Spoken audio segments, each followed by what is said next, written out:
What's up, guys? It's Nick True, and today I'm going to hop up on my soapbox a little bit and tell you why I hate the cash envelope budgeting system, and you should too.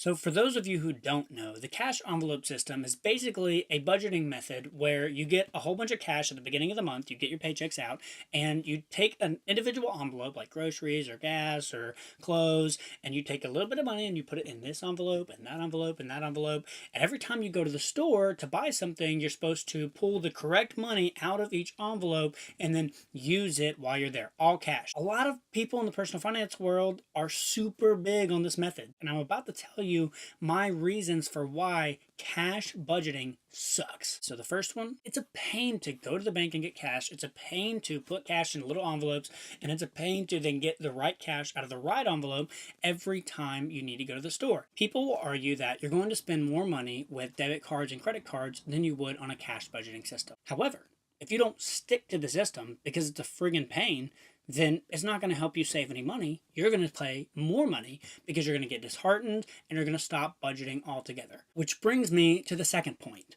Don't believe the critics when they tell you that you're going to spend way more money when you spend it on a debit card or a credit card than you would in cash. Yes, when human beings, because we're emotional, spend physical money and we take it and we hand it over, there's an attachment to it and it pains us. Whereas when we swipe a card, it's not nearly the same feeling. But I have two major problems with that. Of course you do, because it's a pain. Going back to the first point, anytime you make something more difficult, it is going to naturally make you spend less. But does that mean that we should go back to using gold coins? Because using gold coins was much harder than using cash. And I guarantee that when people made the switch between gold coins and cash, that the people who were clinging to their gold coins saved money. Let's take it back another step. Should we get rid of coins, cash, and debit and credit cards altogether and just go back to bartering? Because you'll save money that way.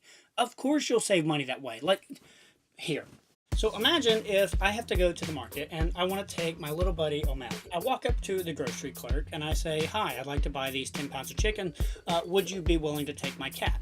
And they're going to say, "No, that's insane." I would be saving money because, look, I'm not going to spend and buy the chicken. I'm also not going to trade my cat away. All right, so that's kind of a stupid example, but you get the point. Yes, you're going to spend less money with cash than you do with a debit card because it's more difficult, but that doesn't mean that we should regress back to trading cows and chickens for clothes and wool. But that's not even the real problem with the statement, you're going to spend less money with cash. The argument is that you feel it more when you take cash out of your wallet and you spend it versus when you swipe a debit or credit card. See, my wife and I track every single transaction, and so we both know how much money is in every single account at all times. I also know that I'm going to be reminded of that money that I spent every time that I enter in a transaction because it shows my balance go down. When you enter every single transaction, then I would argue you feel it just as much. So here's the last and main reason that I hate cash budgeting. It's going away. The US has two major benefits if it gets rid of cash completely.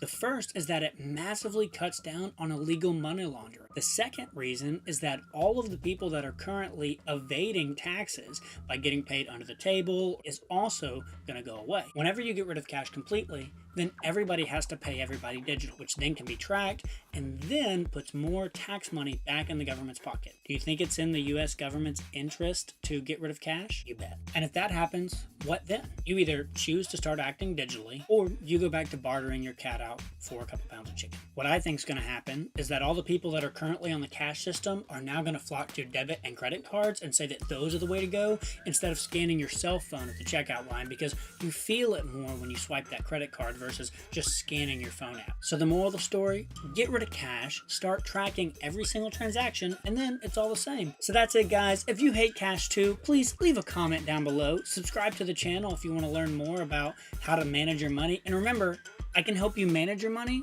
but I can't make you do it. The choice is yours. I'll see y'all next time.